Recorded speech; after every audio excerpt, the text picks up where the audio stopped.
Hello students, my name is Radhika. आज मैं आप सभी के लिए एक बहुत बेहतरीन वीडियो लेके आई हूँ। बहुत सारे बच्चों का ये डाउट रहता है कि मैम जो टॉपर्स होते हैं वो इतनी अच्छी रैंक कैसे लाते हैं, वो क्या सोचते हैं हर समय अपने दिमाग में, कैसे तैयारी वो करते हैं, क्या वो हर समय मतलब पूरे दिन में क्या उनके दिमाग में चलता रहता है, कैसे अपनी वो स्ट्रैटेजीज को प्लान करते हैं, कैसे अपनी वो जो कमजोरियां होती हैं उनको ओवरकम करता है, क्या होना चाहिए, हम ऐसे अपने अंदर क्या प्रॉपर्टी लेके आए, क्या हम फीचर्स लेके आए कि हम उन टॉपर से मैच कर सके, हम एक अच्छी रैंक ला सके, हम एक रैंक होल्डर बन सके। ठीक है, देखिए टॉपर कोई भी बन सकता है, इस बात को आप समझ लेना। जरूरी नहीं है कि हम बोलते हैं ये तो गॉड गिफ्टेड है, भगवान ने बनाया है इसको ऐसे इसलिए टॉपर है, ऐसा कुछ नहीं होता। हमारी मेहनत पे डिपेंड करता है, हम कितनी कोशिश, कितना हार्डवर्क, कितना स्मार्ट वर्क किसी चीज के लिए डाल रहे हैं, उस पे डिपेंड करता है कि हम उस चीज में टॉप करेंगे या नहीं करेंगे। हम अपने ऊपर बिलीव, सबसे पहला पॉइंट, हम अगर अपने ऊपर बिलीव ही नहीं करते, हमें विश्वास ही नहीं है कि हम ये काम कर लेंगे, तो हम वो काम कभी भी नहीं कर सकते। कई बार ऐसा होता है कि क्लास में पढ़ाया हुआ हमें समझ में नहीं आया, या फिर हमारा टेस्ट हुआ उसमें हमारे मार्क्स अच्छे नहीं आए, काफी सारे क्वेश्चंस हमारे गलत हो गए, है ना। तो कई बार ऐसा आता है जब बड़ा लो फील होता है, लगता है कि क्या हो रहा है, हम चीजों को समझ नहीं सकते, हमारे मार्क्स इतने कम आ रहे हैं, हमारी रैंक इतनी कम आ रही है सिर्फ 40 स्टूडेंट में। तो जब हम नेशनल लेवल का एग्जाम देखेंगे लाखों स्टूडेंट के साथ, तो क्या होगा। बहुत सारी चीजें हमारे दिमाग में ऐसी चलती रहती हैं। और कुछ स्टूडेंट्स तो टेस्ट देते भी नहीं है, सोचते हैं कि भैया अब गलत हो, अब मार्क्स कम आए हैं, मेरे अगले पेपर में भी ऐसे ही आएंगे, मैं पेपर ही नहीं दूंगा। तो इस ये बड़ा सेफ जोन है पे ना पेपर देने का। तो ना आएंगे मार्क्स, ना पता चलेगा, ना डिमोरलाइज होगा, तो ये सबसे सही रहता है ना। तो ये सबसे खराब चीज होती है ना टेस्ट देना। अगर आपको कुछ समझ में नहीं आया है, उसी के साथ ठीक है चलिए नेक्स्ट क्लास में एंटर कर रहे हैं, नहीं।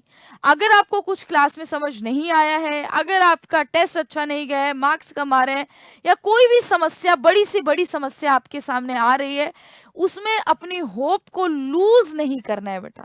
अपने ऊपर विश्वास रखिए और दोबारा से फाइट बैक कीजिए। अपने ऊपर ट्रस्ट रखिए कि हम अगर इस लाइन में आए हैं, हमने नीट को ऑप्ट किया है, हम नीट की तैयारी करने आए हैं, तो उसमें कितनी बड़ी से बड़ी चुनौतियां आएंगी। बड़ा सिलेबस आ गया, बड़ा मुश्किल टॉपिक आ गया, बड़ी मुश्किल लग रही है, फिजिक्स क्वेश्चन नहीं बन रहे, तो उसमें हिम्मत हारने की जरूरत नहीं है।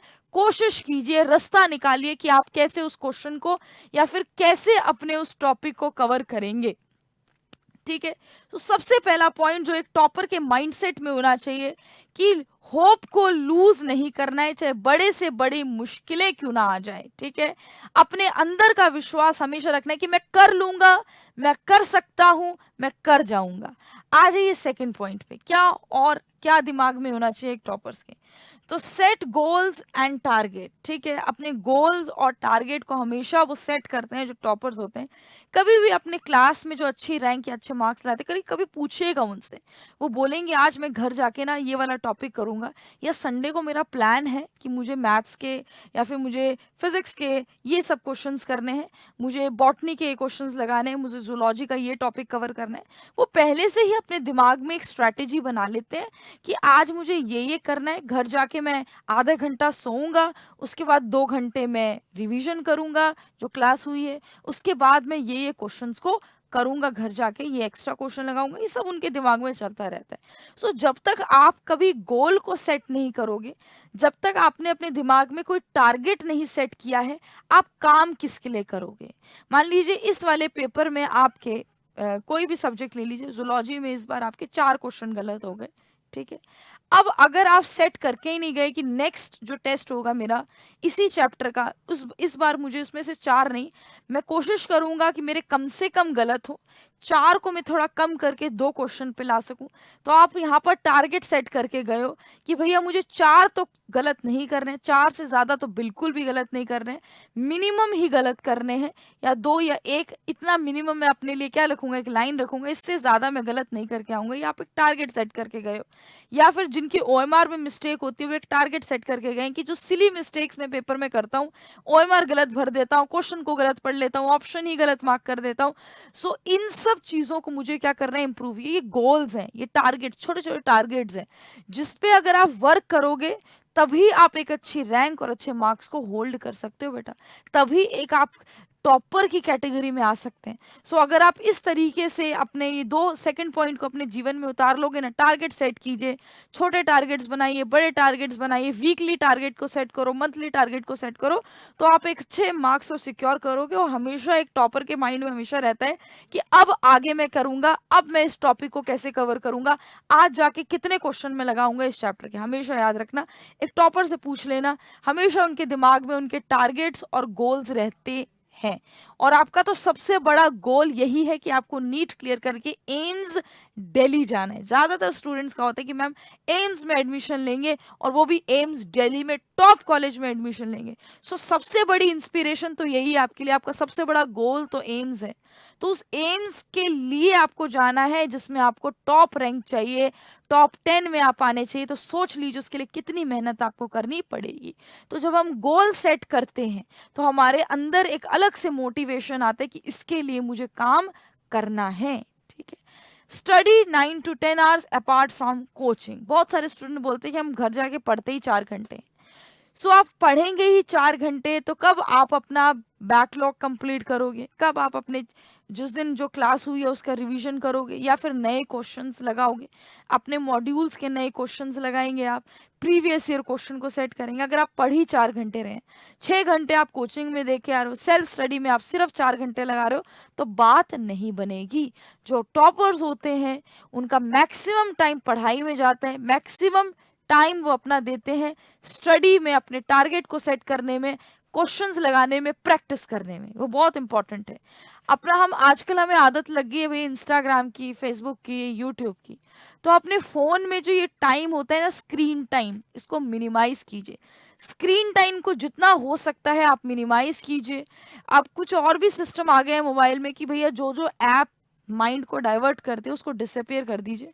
जब तक आप पढ़ रहे हैं आपके फ़ोन में कुछ नहीं दिखना चाहिए। मेन चीज़ के अगर आपके फ़ोन में ऐप है, जिस कोचिंग में आप पढ़ते हैं सिर्फ वो ऐप आपको दिखनी चाहिए, उसी ऐप को ओपन करके आप पढ़ रहे हो, बस इतना सफिशिएंट है। इसके अलावा कुछ भी आपको फ़ोन के फर्स्ट स्क्रीन जो होती है उसमें और कुछ दिखना नहीं चाहिए। स्क्रीन टाइम को कम कर दीजिए भैया, 1-2 घंटे ही मैक्सिमम हमें फ़ोन यूज़ करना है। अपने ऊपर ये डिसिप्लिन इम्पोज कीजिए। जब आप अपने आप को एक बहुत ही डिसिप्लिन, एक स्ट्रिक्ट डिसिप्लिन में रखोगे, नहीं मतलब नहीं करना है, मुझे 2 घंटे से ज़्यादा फ़ोन नहीं देखना है, मुझे अपना टाइम वेस्ट नहीं करना है। जो टाइम मैं वेस्ट करता हूँ, जो मैं 4-5 घंटे सिर्फ फ़ोन में लगाता हूँ, उस टाइम को यूटिलाइज करके मुझे क्वेश्चंस को करना है, मुझे रिवाइज करना है क्लासेस को, अपने आप आपके पास टाइम बनेगा। फिर ये जो एक्सक्यूज़ आते हैं ना, हमारे पास तो टाइम ही नहीं है, हम तो स्कूल का भी काम करते हैं, कोचिंग का भी हमें रिवाइज करना होता है, ऊपर से आप कह रहे हैं कि प्रैक्टिस भी करो, तो ऐसा नहीं होगा। जब आप जितने भी आपके इधर उधर जो भी आपके काम है, ठीक है, जो आपने अपने जिंदगी में कई सारे चीजों को रख रखा है फालतू में, जिसकी नीड नहीं है, भैया खेलने जाना है, बड़ी टेंशन है कि हमें खेलने जाना है, बड़ी टेंशन है कि आज तो मुझे ये मूवी देखनी है, आज तो मुझे इस फ्रेंड को मैसेज करना है। क्यों भाई? हमारा फोकस है, हमारा टारगेट है एम्स, हमारा टारगेट है टॉप कॉलेज, हमारा टारगेट है medical college, medical government college, top universities में, टॉप कॉलेजेस में जाना है, तो उसके लिए मेहनत भी उस दर्जे की होनी चाहिए। सो टॉपर्स जो होते हैं मैक्सिमम टाइम पढ़ाई में देते हैं, फोन वगैरह में अपना टाइम वेस्ट नहीं करना है, इतना टाइम आपके पास है नहीं बेटा कि आप वेस्ट करें। अब last and very important, strategy for minimising silly mistake. ये बहुत इंपॉर्टेंट पॉइंट है। जो स्टूडेंट, जो बच्चा इस चीज को कंट्रोल कर लेता है, वो अपने आप ही टॉपर की कैटेगरी में आ जाते हैं, वो अपने आप ही टॉप रैंकर के की कैटेगरी में आ जाते हैं। क्या मैम? Silly mistake. सबसे ज्यादा जो दिक्कत आती है, आप पढ़ के भी गए, आप समय भी दे रहे हो, आप 10-10 घंटे पढ़ रहे हो, लेकिन आप जब टेस्ट देते हो, उस टेस्ट में आप इतनी गलतियां करके आ रहे हो। कभी आप क्वेश्चन गलत पढ़ते हो, कभी आप ओएमआर शीट में गलत मार्क करके आते हो, कभी आप ऑप्शंस को ही गलत मार्क कर देते हो। सबसे ज्यादा मैंने आज तक जो बच्चों की मिस्टेक देखी है कि उन्होंने क्वेश्चन गलत पढ़ते हैं। अगर करेक्ट दे रखा होगा तो इनकरेक्ट पढ़ेंगे, अगर एक्सेप्ट दे रखा होगा कि क्वेश्चन होगा फिर लिखा होगा एक्सेप्ट, तो एक्सेप्ट पढ़ेंगे नहीं। ठीक है, ऑप्शन को ही गलत पढ़ लेते हैं, वहां पर भी गलती करके आते हैं। उसके बाद ओएमआर शीट में गलत फिल करके आ रहे हैं, पहले ए भर दिया फिर बी भी भर दिया, और सोच रहे हैं कि हमारा आंसर काउंट हो जाएगा। कैसे काउंट होगा बेटा, अगर आप इतनी छोटी-छोटी सी मिस्टेक करके आएँगे। तो अपनी इन छोटी-छोटी मिस्टेक्स पे कंट्रोल करना है, इनको इम्प्रूव करना है, ये बहुत बड़े ब्लंडर में कन्वर्ट हो जाते हैं। एक क्वेश्चन आपने गलत भर दिया, उसके आगे पूरी सीरीज़ गड़बड़ हो जाती है, ठीक है? इसके अलावा अपनी एरर कॉपी ज़रूर मेंटेन करनी है, जो याद रखना, एक टॉपर से पूछ लेना, जो भी टॉपर्स होंगे प्रीवियस आप ईयर्स के 2024, 2023, 22, 21, जिस भी टॉपर के इंटरव्यू में आप देखेंगे, वो हमेशा ये बोलेगा कि एक एरर कॉपी ज़रूर होनी चाहिए, एक एनालिसिस कॉपी ज़रूर होनी चाहिए, जिसमें आप ये एनालिसिस कर रहे हो, पेपर जितने भी आप देते हो, आपकी कोचिंग में जितने भी पेपर होते हैं, उसकी एनालिसिस कर रहे हो आप ढंग से, हर एक क्वेश्चन वाइज लिखो। Question number 1 correct, question number 2 mistake, क्या मिस्टेक, चैप्टर नाम क्या है, कौन से टॉपिक से गलती हुई, क्या गलती हुई, लिखिए, याद करिए उसे। तो जब भी आप नेक्स्ट टेस्ट देने जाओगे, उस एरर कॉपी को खोलो, उस एनालिसिस कॉपी को खोलो और देखो, अच्छा ये सारे पॉइंट्स चेक कीजिए कि चलिए ठीक है, ये सारे पॉइंट्स ये मैंने गलती की थी पिछली बार पेपर में, इस बार मुझे वो गलती को नहीं दोहराना है। समझ में आ रही है मेरी बात? कि बहुत इंपॉर्टेंट है बेटा, आप इन 4 पॉइंट्स पे फोकस कर लीजिए, ठीक है? लाइफ विल बी झिंगा लाला, लाइफ विल बी बेटर, बहुत अच्छे मार्क्स होंगे और बेटर करोगे। ऐसे नहीं कि एक बारी में ही आप मैक्सिमम इम्प्रूव कर जाओगे, लेकिन एक सीढ़ी के बाद सीढ़ी दर सीढ़ी चढ़ोगे, तभी बेटर कर पाओगे। सोचोगे अभी इधर हो और छलांग मार के उधर पहुंच जाए, तो ऐसा नहीं होता। एक एक सीढ़ी चढ़नी पड़ती है, तरीके से चढ़नी पड़ती है, हर एक चीज को इम्प्रूव करना पड़ता है, तब जाके एक बेटर पर्सन बनता है, तब जाके एक बेटर स्टूडेंट और एक अच्छी रैंक होल्डर आप बन सकते हैं, ठीक है? सो अपने ऊपर विश्वास रखना है, होप को कभी लूज नहीं होने देना, कॉन्फिडेंस रखिए कि मैं कर लूंगा, इस बार नहीं हुआ कोई बात नहीं, जो गलतियां हुई थी उसको इम्प्रूव करूंगा, मैं अपने टारगेट्स को सेट करूंगा, मेरा एक गोल है एम्स दिल्ली, उसको सेट कीजिए, फोटो लगाइए अपने रूम में, और ये मुझे चाहिए ये चीज़, ठीक है? ये चाहिए, इसके लिए जितनी मेहनत करनी पड़े उतनी मेहनत मैं करूँगा। गोल्स और टारगेट सेट कीजिए, मंथली, वीकली बनाइए। कोशिश करिए 9 से 10 घंटे आप खुद अपने आप पढ़ें। टाइम वेस्ट नहीं कि ग्रुप स्टडी तो कर रहे हैं, पर वो नाम की ग्रुप स्टडी है, वैसा नहीं होना चाहिए। इंडिविजुअल पढ़िए, बैठिए, अपना कॉपी सामने रखिए, नोट्स रिवाइज कीजिए, एनसीईआरटी को थॉरली रीड कीजिए। सो ये सब चीज़ों पे फोकस कीजिए। Strategies for minimising silly mistake, जितना हो सके सिली मिस्टेक को मिनिमाइज कीजिए। स्ट्रैटेजीज खोजिए कि कैसे मैं अपनी गलतियों को कम कर सकता हूँ। इस बार मेरे 4 गलत हुए थे, तो मैं 3 पे आ जाऊँ, 3 से मैं 2, 2 से मैं अब एक भी गलती ना करूं, ठीक है? जो भी आप पढ़ के जा रहे हो उसमें बेस्ट दीजिए। यही है, यही माइंडसेट होता है एक टॉपर्स का। इसी तरीके से टॉपर्स चलते हैं, और ऐसे नहीं एक दिन चलेंगे, 2 दिन, 3 दिन, उसके बाद भैया क्या था भूल गए। नहीं, पूरे साल कंसिस्टेंट रहना बहुत ज्यादा जरूरी है। चलिए, थैंक यू सो मच। ऐसी ही वीडियोस के लिए जुड़े रहिए उत्कर्ष नीट जेईई चैनल के साथ। जय हिंद, जय भारत।